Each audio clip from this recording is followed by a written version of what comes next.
Welcome back to Figure Depot. Today we're taking a look at the Star Wars Black Series Mandalorian figure in Beskar armor. This is a new release, and it's got a window box style package in an updated style. I don't like these trapezoid boxes. I mean, they look kind of cool, I guess, but storing them and displaying them is a little tricky. So not a fan of that. Here's the barcode if you need the barcode. And you can find him Walmart, Target, etc. We get a nice image on the side, really nice artwork there, and then we get a similar image on the back, little bio if you want to read that, and you can go ahead and pause that, and not much more, so let's open him up and see what's inside. Alright, here's the Mandalorian out of the package, looking really nice. We do have a jetpack, and a blaster, and a rifle. And we'll get a look at the rifle next to the original one we got. And they're pretty much identical. So nothing new there in terms of paint or sculpt. They're pretty much the same exact one from the first time around. The jetpack that we get, of course, did not come with the original figure. He did not have a jetpack at that point. Now, the jetpack on the show is a nice bright silver, and this is like a gunmetal gray, so I'm going to repaint this silver to match his armor. Alright, so to install the backpack, we have pegs, of course, on the back of the pack, and then we have holes on the back of the figure. So you just line them up and punch them on, of course, after removing the cape, and there you go. So nice easy fitment there, and I'm gonna do either make a cloth cape, or I'm going to find one. Probably not too hard to make one, so I'll probably just go ahead and not be lazy and just make one. But looks really cool with that on. You can't, of course, put that on with this, which is why I want to do a cloth cape, because you'd be able to actually put some holes in the back of it and have that on. So anyway, let's get a look at the articulation real quick. Head is on a ball peg, and then from the neck to the head, and then from the neck down into the chest cavity as well, that middle piece there. So with both of those together, you get a pretty decent amount of downward look. Not as much forward look as I would want for like a flying pose, but I mean, I guess it's not horrible. It's just not wonderful. He does get a nice tilt there to tilt back and forth, so you can get some attitude out of that look there. And then another problem with articulation, his arms are only going to go out that far because of the armor plating. Catches the collar here, so that's about as far as you're going to get. We will rotate 360, no problem.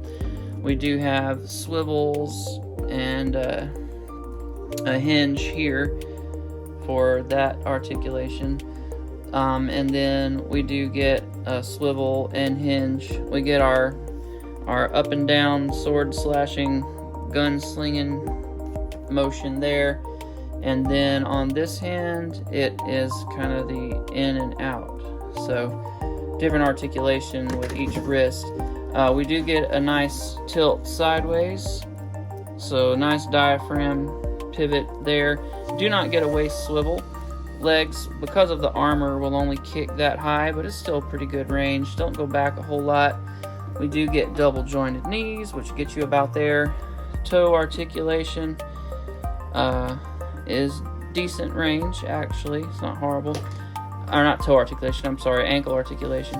We do, of course, get our ankle pivot, which is really nice. So you can get some good dynamic poses out of this guy. Let's go ahead and compare him to some other figures real quick. Alright, so here he is next to Cara Dune, and you can see they look really nice together. They have similar color palette.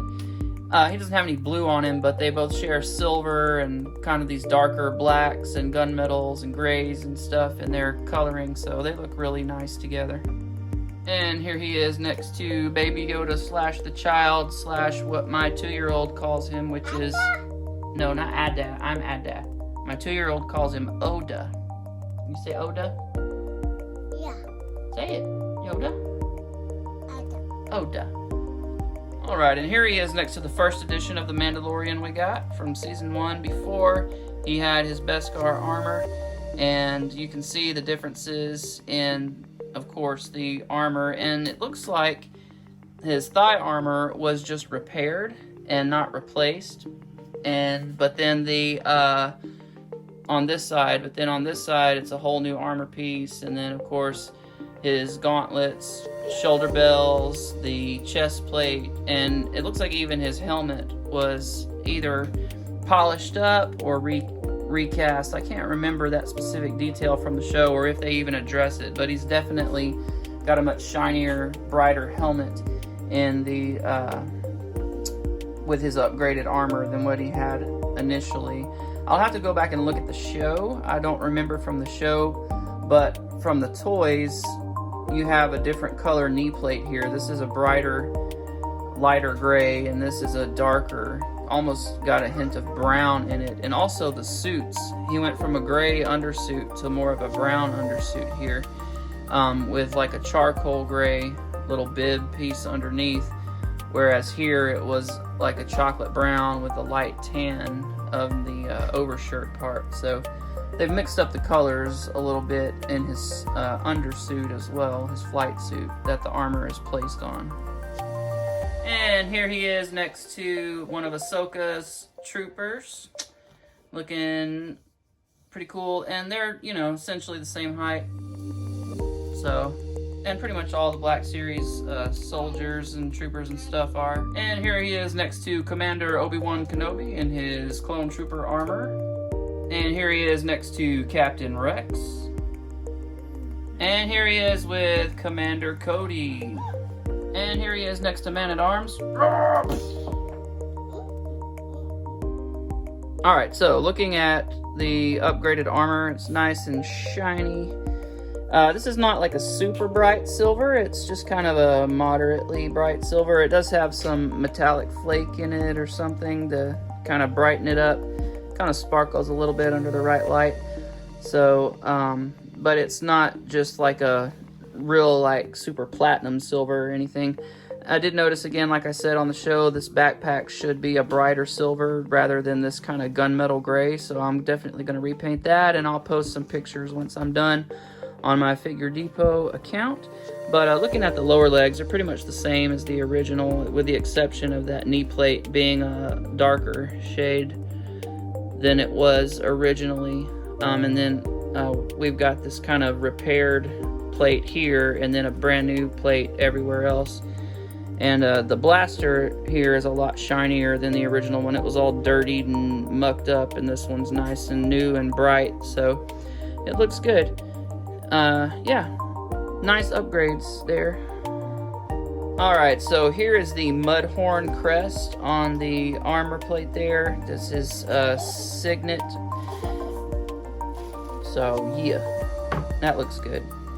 Alright, well that's going to wrap it up for me. I hope you enjoyed this review. I really like this figure. It's a very nice upgrade from the first one we got, although sometimes I'm just drawn, especially on screen, maybe not so much with the action figures themselves, back to that kind of original look for the Mandalorian before he got his armor upgraded. I like that old beat up, weathered, war-torn, you know, look of the classic armor.